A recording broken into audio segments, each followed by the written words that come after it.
the medieval battle. All banners flapping in the wind, nobles in gleaming plate, the cavalry charging like a tidal wave of justice across a green and gentle field. Yeah, no. That's the sanitized bedtime story version, cooked up somewhere between a Victorian painter's fever dream and a Hollywood stunt coordinator's wet fantasy. What really happened in a medieval battle was uglier, slower, wetter, smelled like iron and old cheese. It was a screaming meat grinder in a muddy field, and nobody, absolutely nobody, came out of it looking good. Let's start where it actually begins. Not with a trumpet, but with your feet. Imagine you're a levy man dragged in from your village in the back end of Sussex in the year 1388. You've never fought anyone who wasn't your cousin or a drunk miller at the Whitsun Fair. You're holding a spear made from a broom handle and pure optimism. You're wearing a padded gambeson, soaked through with sweat, and the guy next to you is already pissing himself. That's before the arrows start. Because long before swords clashed or knights galloped in like a halftime show, battles usually opened with something much less heroic. Arrows, bolts, stones, whatever the hell could be launched over a battlefield. Take the Battle of Crécy, 1346. English longbowmen stood behind sharpened stakes and rained arrows down like angry bees. The French knights, actual nobles, proud of their armor and bloodlines, charged right into it, again and again. You can almost hear the English archers betting salted fish on who'd drop the next duke. It wasn't chivalry, it was attrition. And let's talk about those knights, shall we? The myth of the knight as an elegant murder ballerina is adorable. In reality, by the time full-plate armor was in fashion, knights moved like angry turtles. Effective, yes. Graceful? Not unless you find a barrel falling down the stairs graceful. And that armor? It could get so hot inside you'd start cooking like a pie crust. Chroniclers in Spain recorded knights being baked alive inside their own gear during the Reconquista. That's right, some of the most elite warriors of their age died like unattended chickens in a steel oven. Now imagine the moment before melee. That terrible stillness. The commanders shout, flags are lifted, saints are invoked, St. George, St. Denis. Take your pick, and then the line begins to move. Not a charge. A slow, grim march. Shields up, knees buckling, breath short, mud sucking at your feet. The screams start ahead of you, sharp and shrill and desperate. Then comes the clash, not a single note, but a cacophony of dull impacts, snapping wood, tearing fabric, and the wet, ragged gasp of someone realizing a piece of metal just entered their body. The chaos is immediate and total. You can't see more than a few feet in any direction. You don't fight in duels. You jab, shove, hack. You aim for legs, armpits, the neck. You target the guy who stumbles, because he's already halfway dead. No one has time for honor. Froissart, that favorite chronicler of noble nonsense, might write about shining deeds, but even he admits that at Poitiers, knights were dragged from horses and butchered in ditches by peasants with knives. Those peasants? They weren't supposed to be there. But loot has a way of attracting volunteers. And yes, they looted. They looted everything. A battle wasn't just war, it was business. After the fight, victorious soldiers ripped rings off fingers, teeth out of skulls, and clothes off the dead.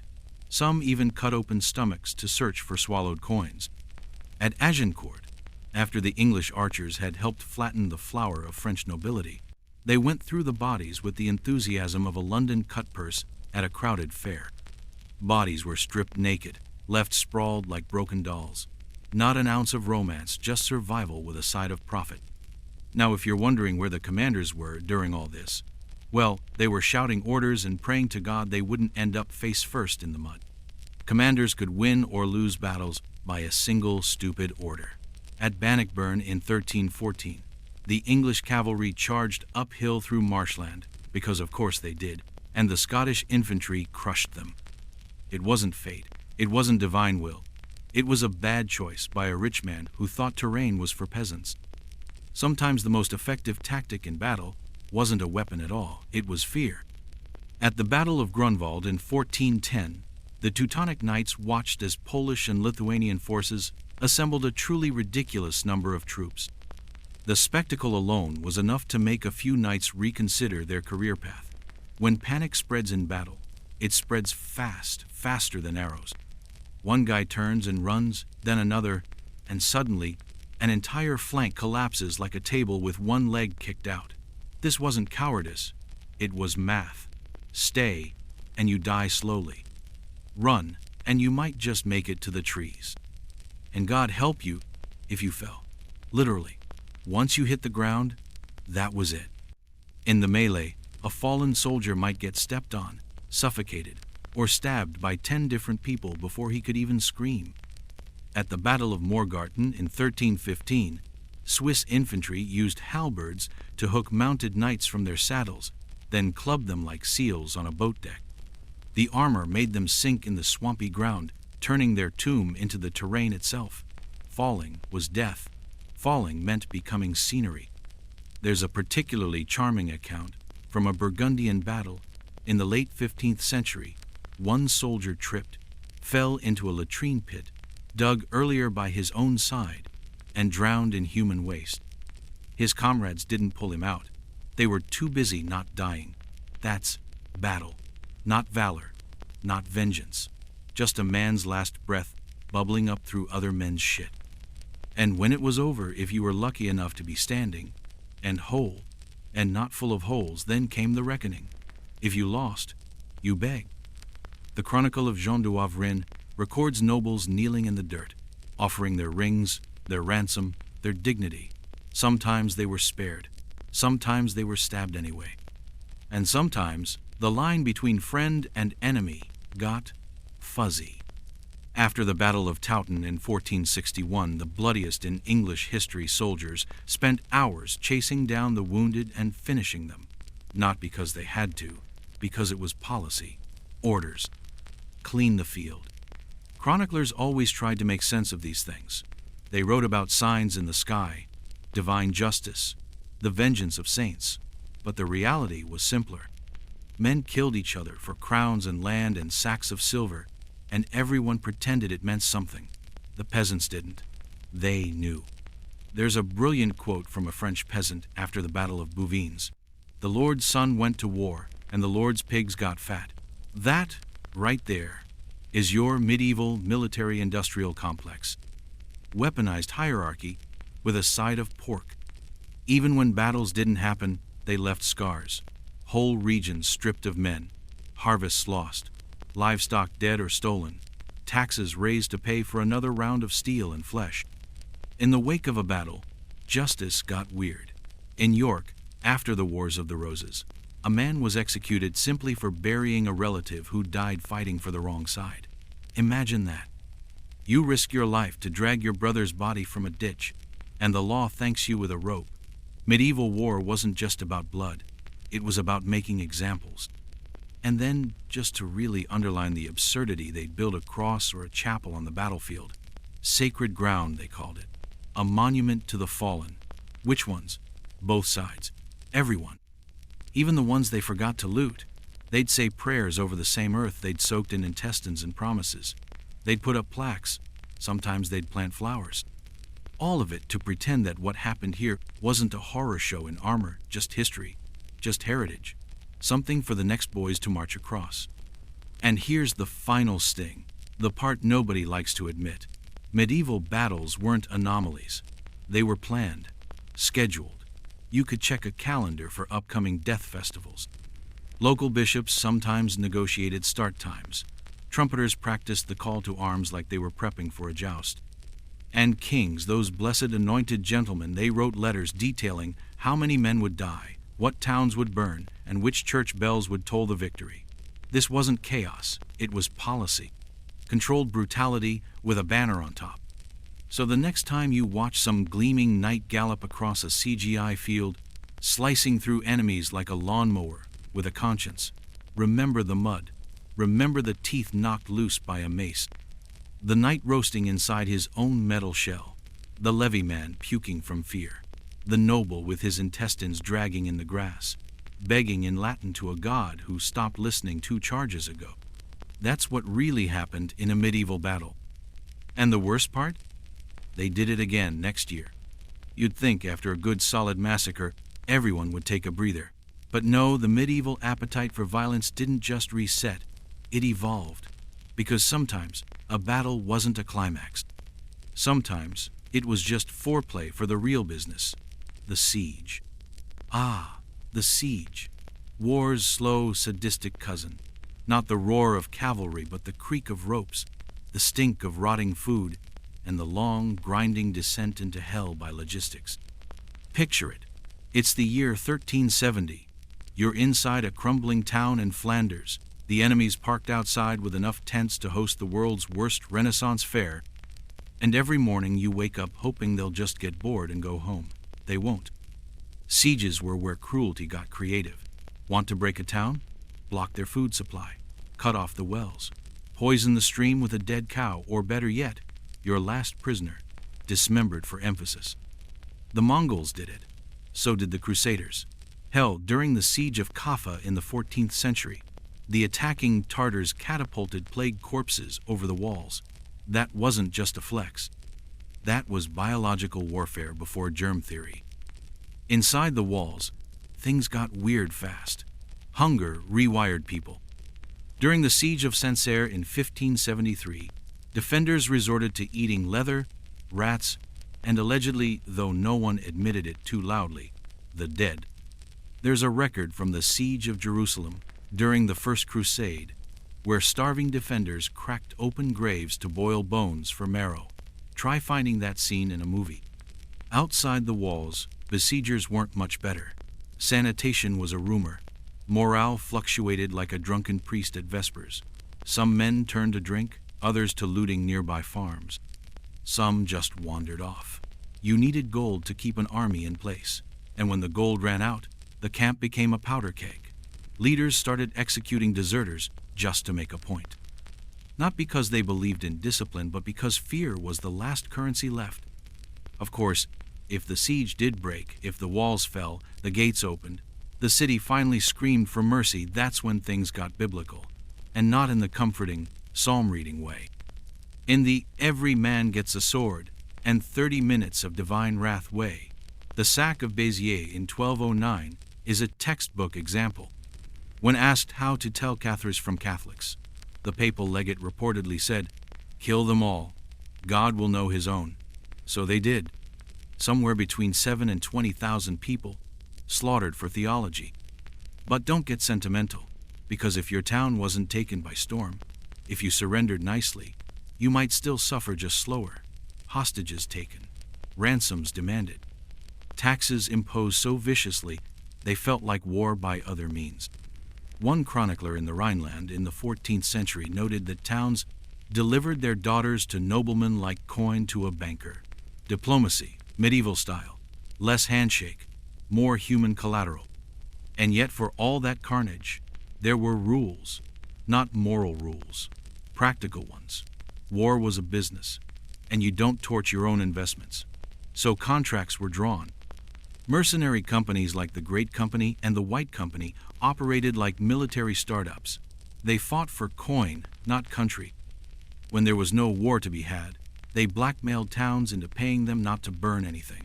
Yes, the medieval version of a protection racket, with a coat of arms. These companies had names like stage plays and egos to match. Sir John Hawkwood, the English condottiere, became a legend in Italy not for honor, but for sheer competence. He'd switch sides mid-campaign, charge double, and still get invited to feasts by the cities he threatened. Florence even painted his portrait in the Duomo. Because in a world built on blood and betrayal, results mattered more than loyalty. And loyalty, when it did exist, was often suicidal. Take the Battle of Nicopolis in 1396, a crusade turned charnel house. The French knights, drunk on wine and pride, charged ahead without waiting for the rest of the army. They got flanked, routed, and many were captured by the Ottomans. Sultan Bayezid had hundreds of them executed in neat rows, leaving a handful alive to write about it. One survivor, Jean de Nevers, returned home and was treated like a tragic hero. But even he admitted they'd marched into it with eyes wide shut and helmets poorly fastened. Because here's the thing, medieval warfare wasn't just violence. It was spectacle, a performance with armor and entrails, choreographed for politics, religion, and reputation. That's why so many battles started with speeches, long, flowery, God-invoking monologues designed less to inspire the troops and more to justify the bloodshed in Latin. Chroniclers ate it up. They'd write about celestial signs, miraculous survivals, or saints appearing on the field. One claimed St. James personally fought at Clavijo in Spain, chopping off Moorish heads like wheat. There's zero evidence it happened, but it made a great recruiting poster. Back in reality, the people actually doing the dying weren't saints or nobles. They were the poor bastards who'd been conscripted. Town militias, peasant levies, farm boys with no training and worse shoes. Some were promised freedom or coin. Most got neither. After the Battle of Falkirk in 1298, English commanders left their own wounded to rot because carts were needed for loot. That's what they thought of their troops. Disposable assets, meat with boots. And those boots, if you had them, were probably falling apart. Soldiers marched for weeks through rain and filth, growing sores that turned septic, carrying weapons rusted into their own scabbards. One chronicler from the Burgundian Wars described men arriving at battle barefoot, their feet wrapped in rags soaked with urine to keep warm. Try picturing that next time someone waxes poetic about the age of chivalry. But it wasn't just the men. Women were there too, not shield maidens or Hollywood queens in chainmail bikinis. Real women, camp followers, laundresses, cooks, field nurses, prostitutes, widows, trailing behind armies in search of bodies to bury. Some were wives, some were prisoners. Some did what they had to, and some did what they wanted. At the siege of Neuss in the 1470s, women were recorded throwing rocks from the walls and boiling piss to pour on attackers. No one handed them medals, but they fought, too.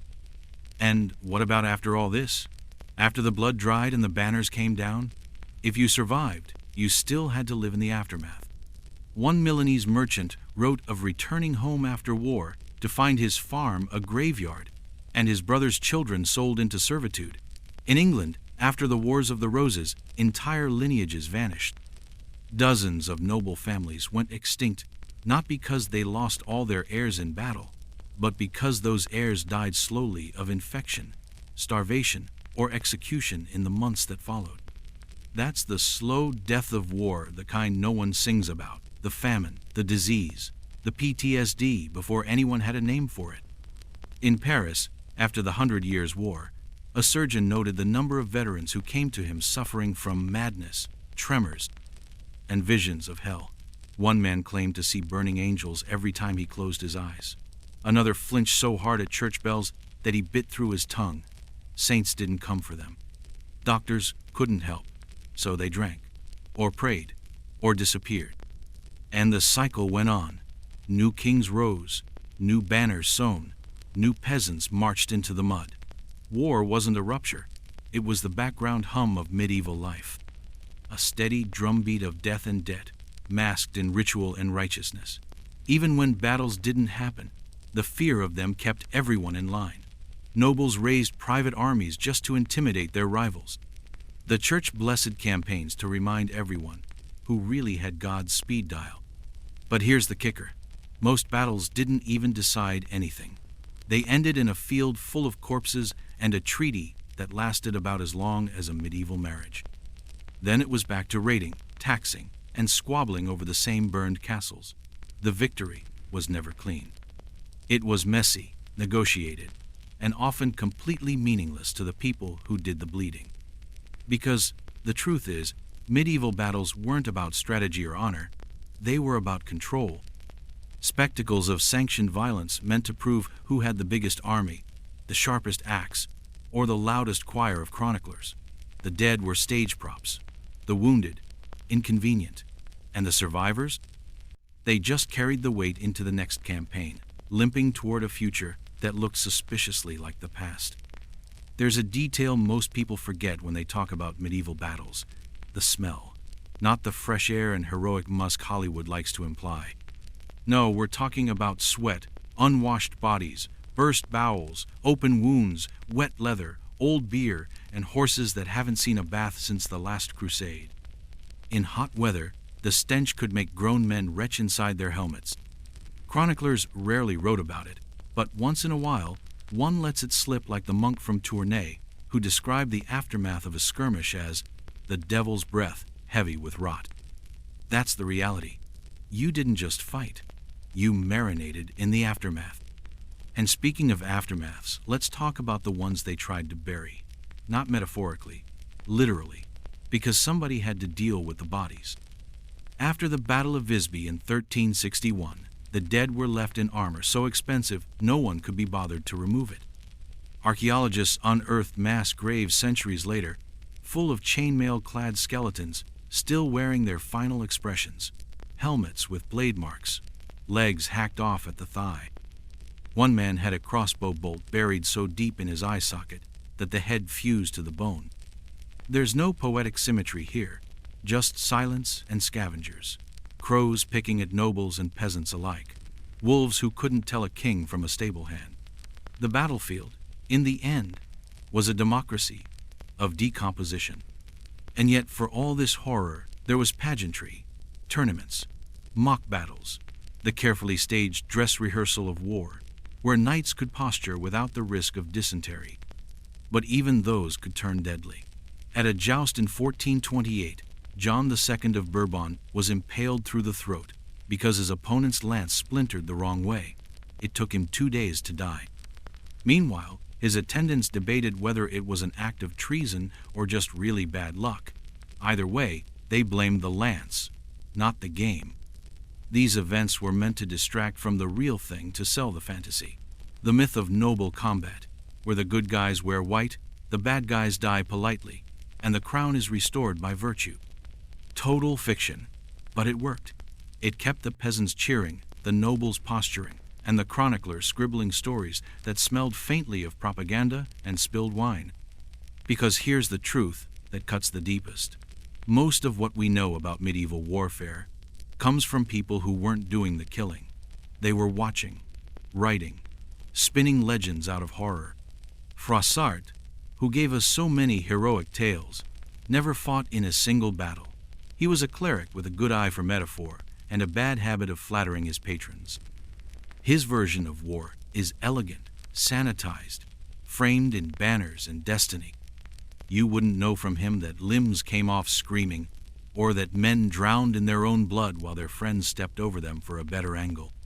But go a little deeper to the court records, the tax rolls, the coroner's inquests, and you get the dirt. Literally. You find the man from Norfolk who sued his neighbor after a village skirmish because his war horse got stolen while he was knocked out. You find the widow in Avignon petitioning for her husband's severed hand to be returned because she believed he couldn't enter heaven without it. You find bills for funeral candles, battlefield cleanups, bribes to avoid conscription, the real history, the one written in receipts. And all of it points to one thing: war wasn't an event. It was a condition.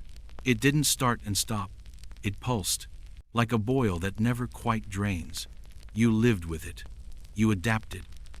You bribed your way out of it if you could, or threw your sons into it if you had no choice. And if you were lucky, truly lucky, you died off the battlefield, in bed, with enough coin left to afford a priest who didn't hate your family. Even victory didn't guarantee peace. The losers regrouped. The winners fell out among themselves. Alliances crumbled. Treaties were broken before the ink dried.